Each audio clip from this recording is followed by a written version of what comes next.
बहुत प्राचीन समय की बात है। एक घना हरा भरा गांव था जहां खेतों में लहलहाती फसलें थीं और प्रकृति पूरी तरह शांत व सजीव दिखाई देती थी।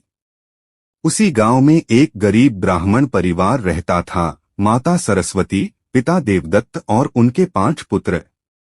उनमें सबसे छोटा पुत्र था कौशिक। कौशिक अत्यंत विनम्र, शांत स्वभाव वाला और विशेष रूप से पशु पक्षियों से प्रेम करने वाला बालक था। गांव के पास एक पुराना कुआं था जहां हर दिन कुछ ना कुछ सांप दिखाई देते थे। गांव वाले वहां पूजा करते, लेकिन कौशिक उन सांपों को देवता की तरह मानता था। वह रोज वहां जाकर दूध चढ़ाता और बोलता, हे नाग देवता, आप हमारे रक्षक हैं, कृपा बनाए रखिए। एक दिन गांव के जमींदार का पुत्र तलवार लेकर खेल रहा था। खेल खेल में उसने एक निर्दोष सांप को मार डाला। पर वह सांप कोई साधारण प्राणी नहीं था, बल्कि नागराज वासुकी का पुत्र था। नागलोक में क्रोध उमड़ पड़ा। उसी रात गांव के बहुत से लोगों ने भयानक सपने देखे, आग की लपटें, फुफकारते नाग और डरावनी चीखें। अगली सुबह गांव में एक अजीब डर का माहौल था। धीरे धीरे नागों का आतंक शुरू हुआ। जमींदार का घर सबसे पहले नष्ट हुआ।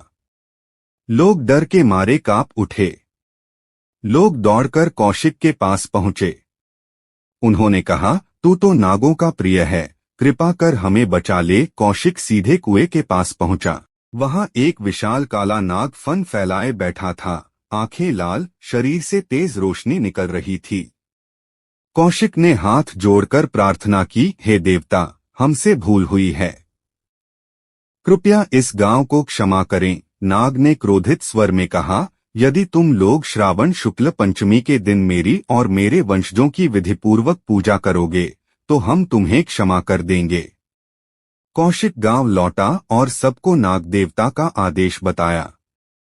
सबने व्रत करने का संकल्प लिया और उस दिन को नाग पंचमी के रूप में मनाया।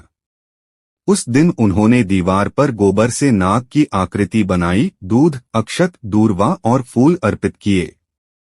गांव में पुनः शांति लौट आई। रात को कौशिक को स्वप्न आया। एक दिव्य नाग ने उसे आशीर्वाद दिया और कहा, तू मेरा प्रिय भक्त है, तेरा कुल कभी संकट में नहीं पड़ेगा। कौशिक की आंखें छलक आईं। समय बीता। कौशिक ने गांव में मिट्टी से नाग प्रतिमा बनाकर प्रतिवर्ष नाग पंचमी का आयोजन शुरू किया। धीरे धीरे यह पर्व पूरे प्रदेश में फैल गया। इस कथा को